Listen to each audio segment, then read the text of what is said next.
right, and thank you for joining us for Joy in Our Town. I'm Aaron Motley. Joy in Our Town brings you information regarding the issues and problems we face in our local communities in hopes of finding some solutions. On the first portion of our program, we have with us Dallas County District Judge Bob Armstrong, and he's going to talk to us today about the Safe School Challenge, a program which offers cash and prizes to students for cutting down school violence. State reports of Alabama's 67 counties indicate that Dallas County had the highest number of violent incidents referred to authorities. And we thank you for being with us, first of all, Judge. And you also brought with you, we have with us Rayford Moss. That's correct. And also Mike Irwin, and they are both probation officers, and we appreciate both of you gentlemen being with us as well today. Thank you. We're going to talk about this Safe School program. It's something that is a real innovative, creative program, and you know, to think about offering young people cash and prizes just for having good conduct. But first of all, Judge, I want to talk to you about some of the problems that you've seen in Dallas County that led up to this point. First of all, we know that the Dallas County area had the highest number of incidents or violent incidents in the schools. But what was going on with the students? What did you find was going on with a lot of the students in that area, the reason why they got involved in fights and violence in the school systems? Well, you know, we looked at the statistics on our county, and I noticed that Dallas County had the highest violent juvenile crime referral rate in the whole state. And I didn't know why. So I called around in Montgomery and got the people that compiled the data that went to make those statistics. And we found out something that really surprised us all.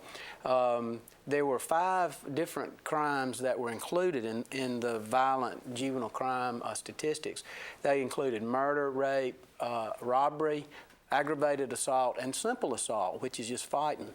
And in looking at the statistics, Dallas County had a very good record for the more violent of those crimes. But in the category of fighting, it was awful. It was just awful. And so when we saw that, we got together with the juvenile probation staff and I, and we said, we've got to do something about this. We know that if kids are fighting at school and there are problems at school, they can't learn, and that compounds the problems. And it's our stated goal and mission as a juvenile court in Dallas County is to save as many of our children as possible. That's what we're all about. Everything we do in juvenile court is about saving as many of our kids as possible. And so, because of that, we came up with a positive way to encourage good behavior while we held them accountable for bad behavior. Okay.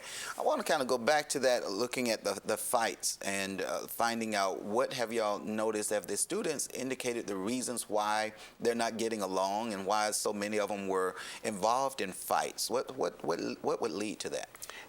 I think it's basically just a cultural tolerance in our community. It's like when you allow behavior to happen, it continues to happen. If you allow students to chew gum in class, they're going to start chewing gum. If you allow students to get up and leave your classroom, they're going to start doing that. And so there's been just this a tolerance in our community for fighting. We've been concerned about the more serious things, but we've allowed this to happen, and so kids have become used to settling their differences this way. And there's a better way. And you know, we've created a program, a conflict resolution class that goes along with this Safe School Challenge. And so every child that comes before us with a fight has to go to this conflict resolution class that teaches them different ways to solve problems other than fighting it out. And so we're seeing dramatic improvement. Not just a little, dramatic. Fighting is down 25%. Great. And this is since October? Well, actually, 2005 to 2006, it's down 25%. And this program, this specific program, only started in October. So we're hoping in 2007 to see even a more dramatic change. And all indications are we're heading in that direction because the probation officers and the principals are all telling us that the incidents at school have dropped dramatically. Okay, now that's good to hear. And it seems like y'all are very concerned about the students themselves, about what happens to them. It's not something that is very pleasant to toss them into a juvenile detention center or to take them to boot camp or something along that line. But if you have to, is that what's really going on? Is like you're doing everything you can to keep them from that kind of lifestyle, and then you give them something else that they can do to direct their energies elsewhere. Right. But if they don't, what happens? Well, you know, our philosophy is really based on how I got raised. I had parents that loved me, but because they loved me, when I messed up, I got punished. I got a spanking or a whipping. And but when I did well, I was encouraged. I was praised and told, "Way to go! You did a great job." And it's a balance of those two that helps a child do the right thing and to learn. It's not one without the other. It's both. And so that philosophy is the philosophy of our juvenile court. When punishment is required, we don't shy away from it, but it's done because we care. It's not done because we want to crush or oppress our children. It's because we care and want them to uplift them and to help teach them the right way to go so they can be all that they can be in life. And so that's why we punish. I see. Now, tell us, you know, there's this program, the Safe School Challenge, which offers cash, offers prizes for young people who will behave themselves. Some people would think that sounds like a bribe. What would you say about that? And then I'm going to come to these gentlemen and talk to them about how this thing is actually operating. But tell us, why would you accept something along this line? Why cash and prizes? Well, most people, I believe, and I do too, respond better to positive encouragement and reinforcement. Okay. And we knew we were going to be tougher in court on punishment for kids that chose to fight in the schools. But we wanted to come up with something to encourage. It's not bribery, it's encouragement of positive behavior. And kids love iPods, they love computers, they love the challenge. We've got schools in Dallas County that love to compete with each other. And so we fed off that, that natural desire to compete among the schools and a love of things like that to encourage good behavior, and it's working. I hear that Judge Armstrong kind of gave the probation officers and others a challenge. What can we do to bring about improvement? And Mr. Irvin, you came up with the idea of give them some cash, give them some prizes. Tell us what was going on through your mind. Well, initially we went to the schools back in the spring of 2005. Is that correct, Judge? 2005. And we were, because of the numbers that he received on the fights and the violent stuff, so we were going to address those. And as we were leaving, he says, I really would like y'all to think outside the box, come up with some creative, positive ways that we can address this issue, because he doesn't like to be all one-sided negative. So, and I began to think about the movie Major Payne that I watched some years ago. Okay. And that kind of stemmed the idea of the competitions between the schools. And that's kind of where it was born. And I shared it with these guys, and they said they liked the concept, and I just took off with it. Okay. Your boss is sitting right here next to you, and I'd like to ask you, Mr. Moss, as far as what you're seeing from when maybe just a few years ago and what's happening now that these programs are in place, how are the students responding? They're responding very positively. Matter of fact, I've encouraged my next door neighbor to get on a committee. My daughter serves on a committee, and they're wearing T-shirts that we got from sponsors. They're alleviating problems before they happen, which is basically what's happening. One guy on the committee approached me and said, "Am I a rat?" I said, "No, you're a recon artist. You go out and let us know what's happening, and then we'll know how to react when we get there." Okay. Just like in a military zone. Okay. Tell us of some examples of what's happened. I think I read somewhere where it says that one case a girl slapped a young man and then he grabbed her hands rather than to hit her back and decided he'd do something different, just turn her in rather than to go and start a fight with her. Is that the kind of example that you're seeing all over the That's a good county? example. That's a good example. They're handling problems and we never see them. They handle the problem before it reaches a principal. There are fewer suspensions because of that, fewer expulsions, and they're getting an education, and that's what they're there for. And grades are going up? Right. Y'all noticed that already? I have. Okay. Now, in his school, probably not. We all have two schools. Okay. I have a high school and a middle school. He has a high school and a middle school, so we're in competition. Oh, he I won't see. give me some of his secrets. Okay. I have to spy to try to get some to think That's of things fine. that work. That gets probation officers and officials in a situation where they are enjoying this thing as well. I understand you all got kind of crazy at the assembly. So what happened at the assembly programs that you gave this information to the kids? Maybe you can all respond to that. Yeah. Well, as our judge would say, it was off the chain. It was really, when planning this thing, I went back to my roots back in the 70s and the Rocky themes, and then we went and got some hip-hop music, and we got them to set up their speaker sound system, and we were just blasting the walls, and kids were coming in like, oh my gosh, and they started dancing, and I'd run up and down the bleachers, and they were on their feet, and next thing you know, they're on the floor, and it was just a really, really wild time. And once we got them calmed down, we were able to explain the program, and and they accepted the challenge. It was, I'm a very competitive person, so it was good to see. That's great. Have y'all seen a model like this anywhere else? This is the first. This is it. Yeah.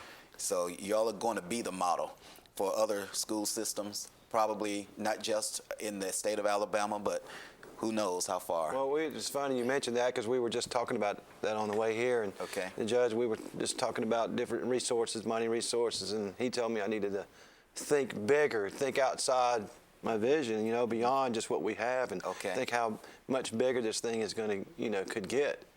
And work towards that. So, what are you hearing from the parents? We really haven't heard a lot from the parents. It's mostly been the school administrators.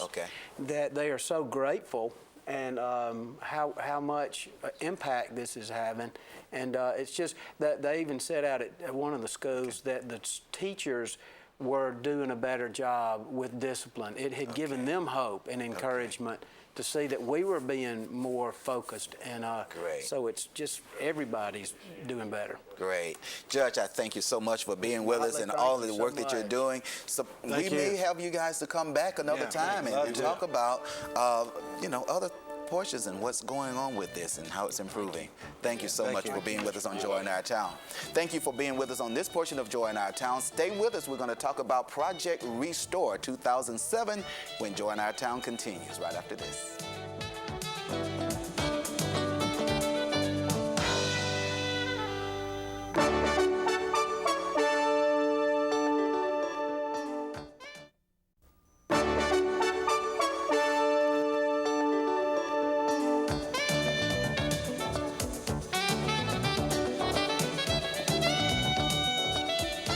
Welcome back to the second portion of Joy in Our Town today. We're going to be talking about housing. We have with us Leon Prince, and he is the administrator for housing at Faith Crusade's Rescue Mission. And we also have with us Chaplain Curtis Browder, who is the founder and director of Faith Crusade's Rescue Mission. And they're going to talk to us today about plans to restore and replace 12 mobile homes, which will house those who are in need of housing.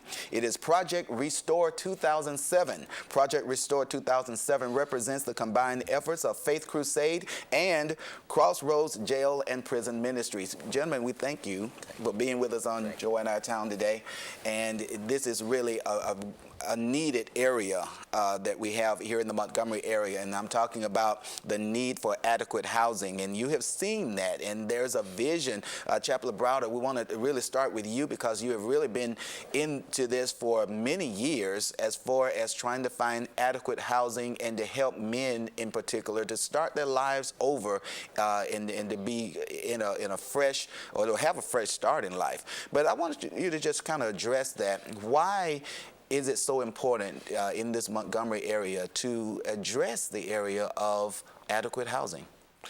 Well, really and truly, Montgomery is doing a real good job as far as housing the homeless. And in fact, we have I think we got an award for the efforts in trying to snuff out homelessness. But what we are doing today is trying to add to it, because we know we have men incarcerated. Okay, so these 12 trailers that we're restoring are going to be used for ex-offenders and sex offenders, okay, which we know that there's a big problem in housing these men. If these men don't find a place to go, they'll be put back into prison after they've done their time. So we housed the first sex offender that came out of prison about 10 years ago, and we see a need, okay, for this type of housing facility, because there's have to be a special place to put these men. So that's why it's so urgent that we get more housing, not only for battered women and children and families, but for ex-offenders and sex offenders. Okay, so you're not just talking about anyone just coming into these places, but you're specifically targeting people who have committed these type of crimes and or some felonies, ex-felons. We'll get it right in a moment.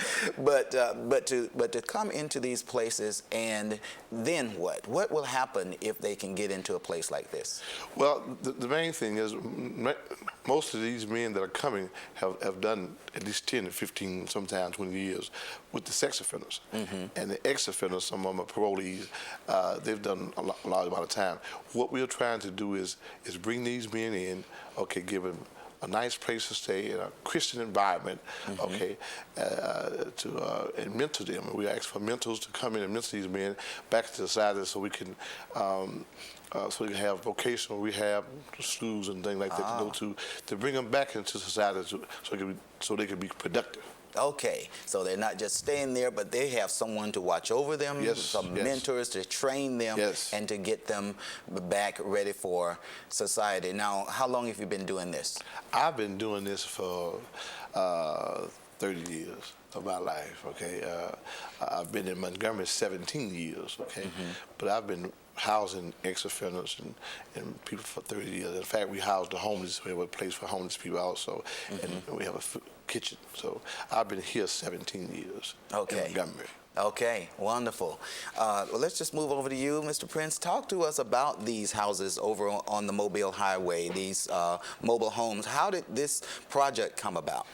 In November 2004, the Lord had showed me what the problem with recidivism, and so He showed me how, or gave me some ideas on how to minimize that. And one of the main things we have, and Chaplain Browder has been in agreement with it, and that is that we don't rush them into society. The main thing we want to do is get them stabilized spiritually to begin with. Once you do that and they're stabilized, and with their mentors and the help, we monitor each thing that they do. We also have help, any physical help or mental help that they need for any aspects of their life that they need help in. But once we feel they're stable on that area, then we ease them out into society and watch them and monitor them as they work, the different jobs and that type thing. And then the key is they're not obligated financially, because first of all, we don't charge any rent nor utilities. We depend strictly on donations for that. But we don't require any of that till once they go to work. And once they do, then they pay based on their ability to pay. Okay. But the stabilization of the spiritual aspect of their life is the main key to it. If it wasn't for housing like this, or people having a place to go to, and I know there's not that many at this point, but we find that there are folks who, once they are released out of prison, out of jail, they don't have families that will take them in. Is that the case? That's one of the largest problems right there. A lot of families seem to have forgotten their people, especially those 10, 15 years or longer. And they're really not ready to receive them back into the family. But we're their family when they come out. We take them from the prison, and we stay with them the entire time. As a matter of fact, Chaplain Browder and I both and our family stay on the property at all times. So we have a monitoring process there, and it's a healthy environment for these men. And both of you can answer this from your own perspective, but how would you measure the success rate so far? The way I measure it is there have been no problems, and as a matter of fact, it's had it for 10 years, and there have been no problems with any of the ex-felons out on their property. So that's one of the main keys, I believe it is anyway. Tell us, have you seen do you think this is really cutting back on crime in the area? Well, you know, at one time, Mobile Highway was a sore thumb, you know, and I've been working there over 10 years trying to, you know, praying and seeking God.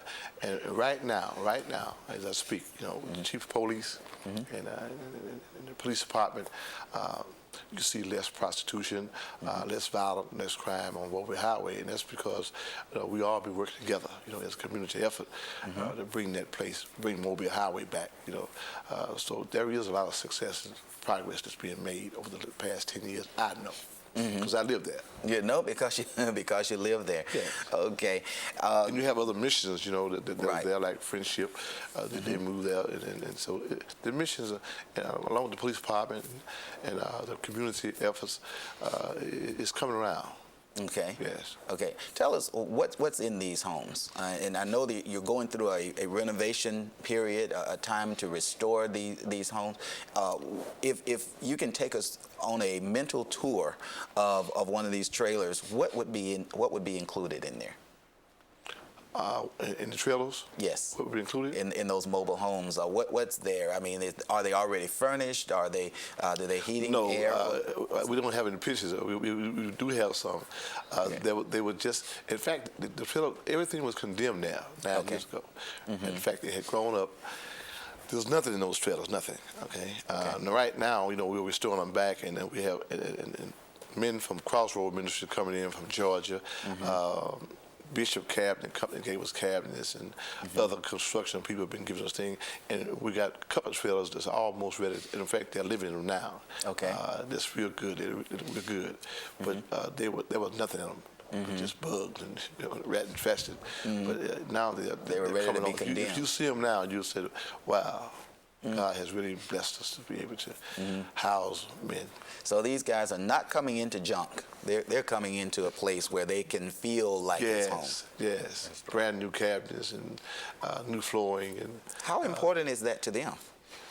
well, you know, it's very important because a lot of these men hadn't had a bed, a home, a kitchen. You know, Wow. They're coming out of prison, and some of them been locked up 30 years. We got men been locked up 35 years, and they don't even know what a kitchen is. Now they have a stove, microwaves.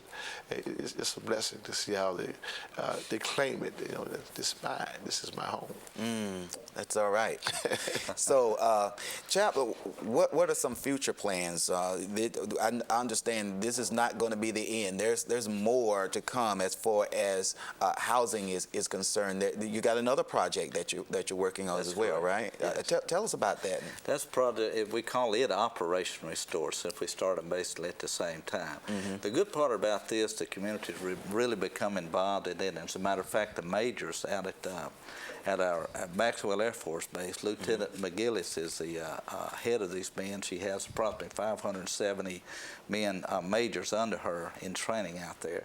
And they've set up a process whereby these men come on the weekends and gut the houses out, clean them out. We've had problems with people who have broken in and stolen the electric copper tubing and things like that, and torn up a lot of the inside of the house. So what these men are doing, and ladies, are coming in and cleaning this out and getting it ready to be restored. We had a Mr. Palmer who has come in and donated sheetrock and things like that to help us, you know, do a great job of restoring these homes. And it'd be a good, safe environment for these people. So it's really enjoyable thing. It's a good experience for them. What is your overall goal and purpose? Maybe I'll start with you, John Well, Crowder. our purpose is that we have a lot of women without homes and substance abuse women without homes. In fact, women with families without homes. Mr. Jerry Kaiser donated 5 houses right in the back of Smiley Court. And he gave Faith Crusade 5 houses. So the purpose is to renovate those homes and restore them back for women with children and families to live in those homes. We have 10 in all. This is our first 5. We have 10 in all. We have a housing project, a problem for women, children, families. Yes. And that's the main purpose of us doing this. And we have the Air Force, which consists of about 500 men, like the Mustang Squadron and all the different squadrons. They're coming out on weekends, pretty much 3 hours a day, and they're gutting the houses out, and they're going to restore these 5 first. And we have 5 more that we're going to restore. And a lot of contractors right now are coming through, like Bill Palmer. They're coming through, helping us, Bishop Cabinets. Great. They said we're going to help restore these places back. Yeah, and I know we got to close out, but just real quick, do you see this as a growing problem as far as housing?